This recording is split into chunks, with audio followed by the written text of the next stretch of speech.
So I'm looking at my 1983 Mustang that wasn't cranking over. When I say it wasn't cranking over, basically the starter wasn't turning. You would turn the key and nothing would happen. No click, no nothing. I ended up buying a lot of parts on this car to try to fix it, and I wish I would have done just real basic troubleshooting first. A lot of times I'll throw parts at things because when cars get old and they start having problems, I have no problem replacing parts, because especially on these cars, are just not that expensive. But I should have done basic troubleshooting. I spent a lot of time with the car, putting the car on blocks, replacing starters, etc. So I'm going to show you how you would test the basic components to try to sort of figure out where your non-crank issue is. Again, this is a starter not turning. I'm not going to troubleshoot if the starter's turning and the car is not actually running. All right, so a real quick test before we go through the testing of all the components if your car's not starting. The first thing I'm going to do is just check the voltage on my battery. So all you need to do is get a simple tester. Again, this is not a test that's like in depth. You know, if you want to do a crank test and all that, you need to take it down to an AutoZone with a good tester. But all I'm going to do here is check the volts, and I'm running 11.8 volts. That's a little low. You want to be as close to 12 volts as possible.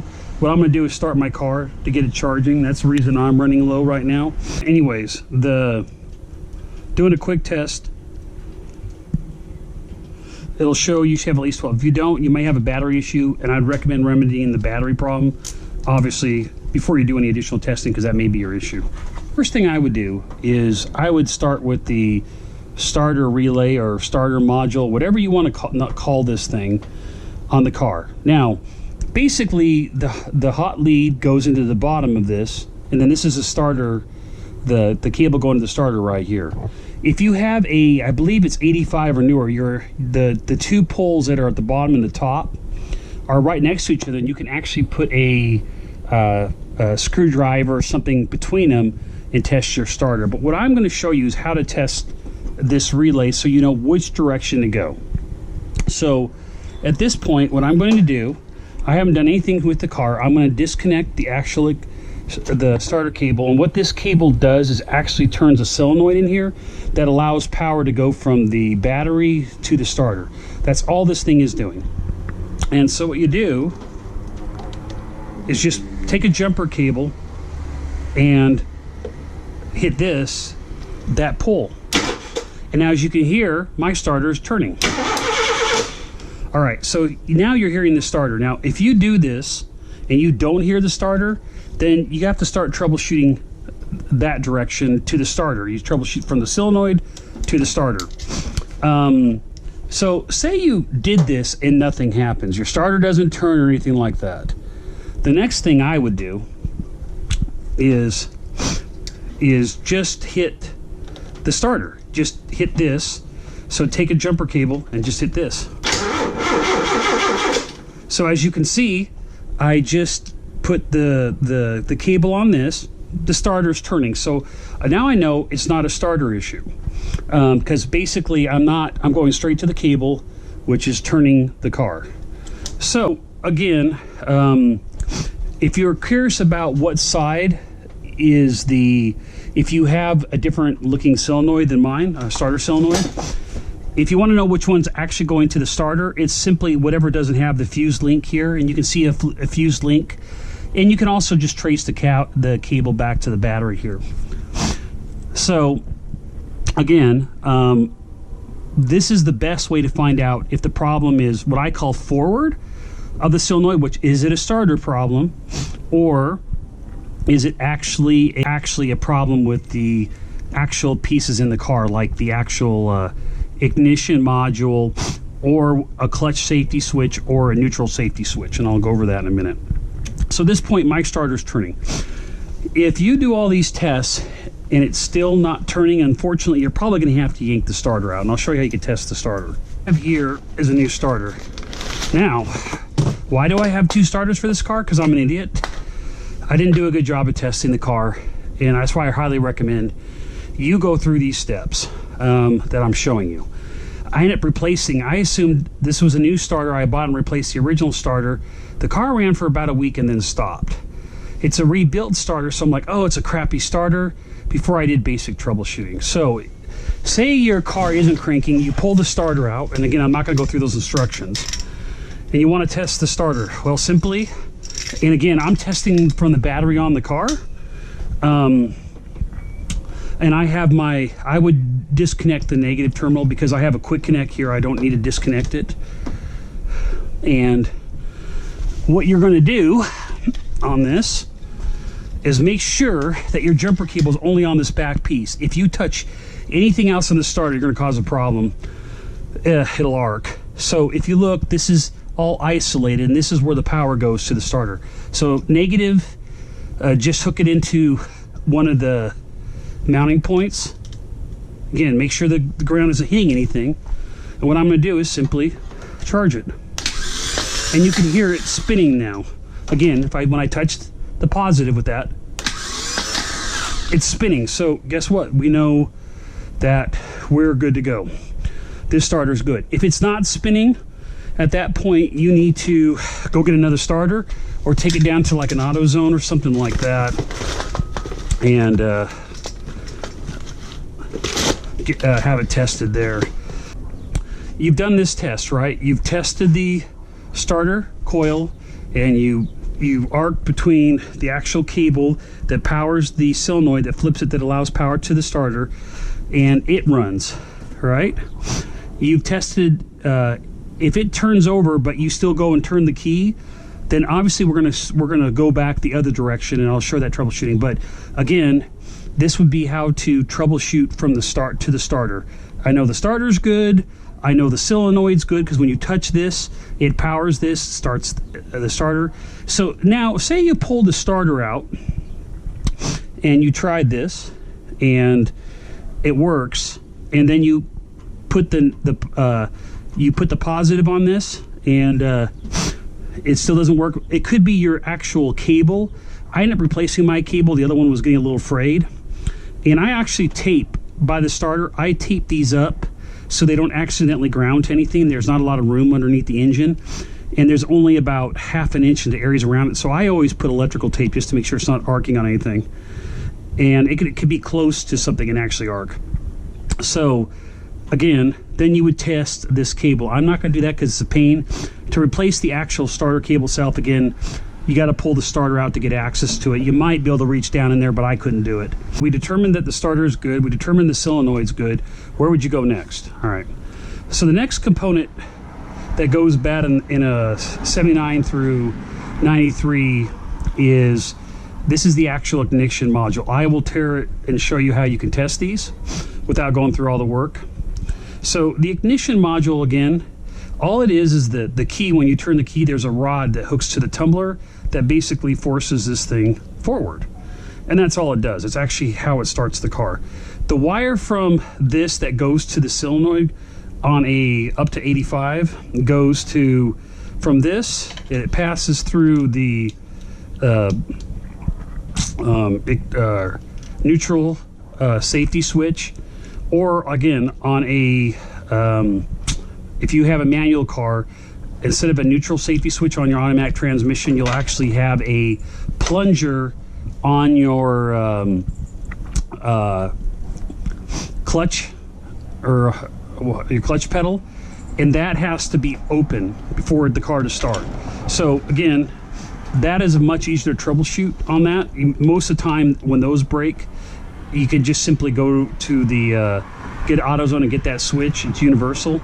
Again, that would only apply to cars with manuals. This applies to cars with automatics. So this cable here, the cable goes from here, the black and blue cable, through this, and you can see the black and blue cables right there, in fact, on the wire harness, and to straight to this. There's nothing in between. So I will not show how to test this. So underneath what I did was simply underneath the car, I raised the car, I unhooked the neutral safety switch on my car, I hooked this into the wire harness and tried my car, and that's how I tested it. You need to make sure this thing grommet here has to be all the way in the forward position, so it thinks the car's in park. If it's all the way in the forward position, obviously the next position is neutral or reverse to neutral. The car will not turn over. You'll get no power to the starter solenoid. So you move it all the way forward, and that's how it works. Now, this same technology is all the way till 93. It looks a little bit different than this one for the AOD and the AODE transmissions. I have a C5 transmission. It looks a little bit different, same concept, same tumbler in it. Inside my car, and again, there'll be different screws, but to actually test the ignition solenoid, you have to remove the cover here. So I don't have a lot of good light.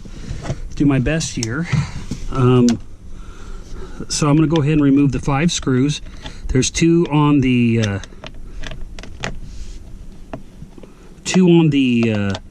left side and 3 on the right.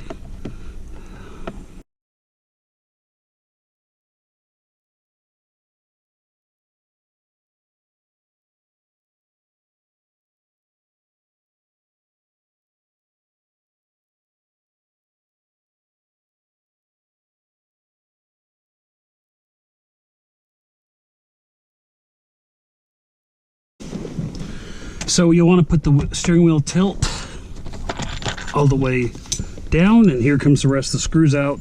Unfortunately, my car, the plastic is getting very old on this car, and it's not holding up well. So actually, you always remove the bottom first. I did that wrong. You remove the bottom,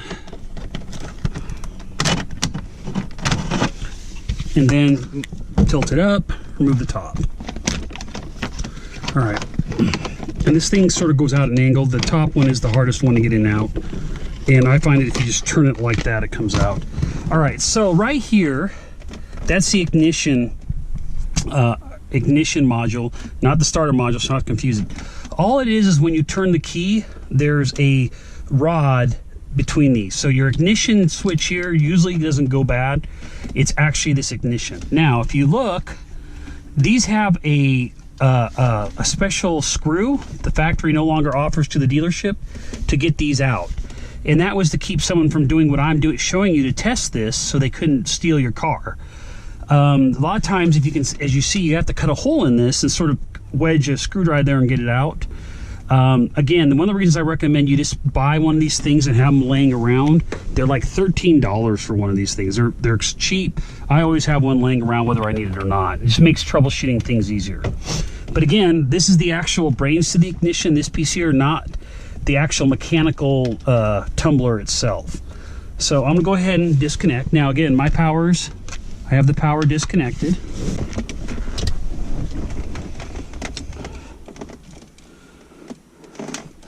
So what I'm doing here is I'm just gonna pry the harness down.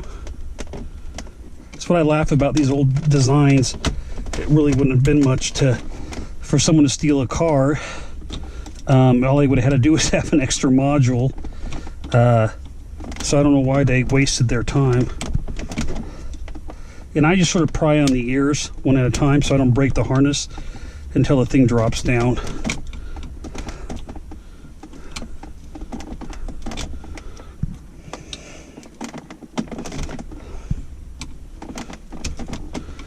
Okay, so I dropped the harness. Harness has been dropped. I'm simply just going to plug in my new one. And when you plug it in, you want to make sure that the tumbler is all the way, or the switch in here is all the way to the back. See how I'm moving it forward? This is a simulation of it starting, and when you push it all the way forward, that's what actually starting it, like that. So again, push it all the way to the back, and you go ahead, I'll connect it.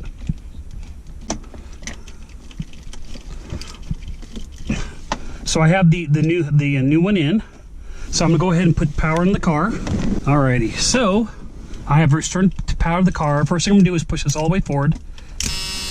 And as you can hear, this basically, when you go all the way forward, is the same as everything running, right? It's right before you turn and put the car in. Now, be careful on this. When you push it forward, like my car, if it starts, you could end up, you know, grinding the starter. So you want to have like a small screw like this that goes into that hole to simulate this. So I'm going to push it all the way forward, and now I'm just going to push it forward to simulate a start. And as you can see, my car is trying to start by doing this, and I'll do it again. So again, putting a screw in, it'll try to start. So now, if your car starts and you change this, then that means this module is bad. And I wouldn't surprise if that, in most cars, this module is the case. So again, that's a great way to test the car for 13 bucks and just having one of these around. Say you were to, if the rod ever goes bad between the tumbler, that could be another thing, but I've never seen one of those rods go bad. If your rod goes bad, generally you're going to have a hard time turning this. There'll be other signs. Generally, if your tumbler is bad, it's not an electrical issue or a component issue. You just physically have to replace it. I'm not going to show that. There's a lot of good videos out there. So again, if you try the ignition module and the car starts, then you know it's a problem. You replace it. You're going to, again, if that doesn't work, then the next thing you do, like I said, is you just plug in a neutral, or you plug in a brand new clutch switch. And again, you don't have to even install them. Like when I tested this, all I did was hook it into the harness, pull all the way through. Same thing with the neutral switch. You just plug it in and lay it on the floor because it'll be in the open position, and then you can test it. Obviously, make sure you actually put the clutch in when you're trying to start it, which is a no-brainer. So, what actually was wrong with my car? Well, so my car, the actual problem was a harness going to the Durspark ignition system. Now, you will not have one of these ignition boxes unless you have a carbureted car. After this year, the ECU takes over the spark ignition. So you would have to check your wire harness. I've never had a ignition problem on a car with EFI, so I wouldn't know how to troubleshoot that, to be honest with you. But here, I didn't do all this. So whoever originally owned this car had, you know, used massive amounts of electrical tape. And these wires had gotten twisted like this, and they were arcing to each other. And this was actually preventing my car from starting. And how I troubleshoot and figured that out is I actually traced every wire that goes to the ignition module and realized that the handover spark, I think is what they call it in the book, goes to this ignition module. And that's actually why the car, and it's funny, it wouldn't click, it wouldn't do anything. You would turn the key and nothing. And because of this, I replaced massive amounts of parts on the car. I mean, massive amounts of parts. And I wish I would have done basic troubleshooting first, like I'm showing you. Save your money, because again, I probably spent in parts, some of these parts I did have laying around, but I spent quite a bit of money. And again, I show people videos like this so you can learn from my stupidity. So sometimes you can throw parts of the car and be safe, but unfortunately in this situation, it didn't happen. So I will show a quick video what I did to fix this. I use quick connects anytime I replace a harness. That way, if it breaks again, all I have to do is go back. And this harness here is what I replaced. And the car runs fine now.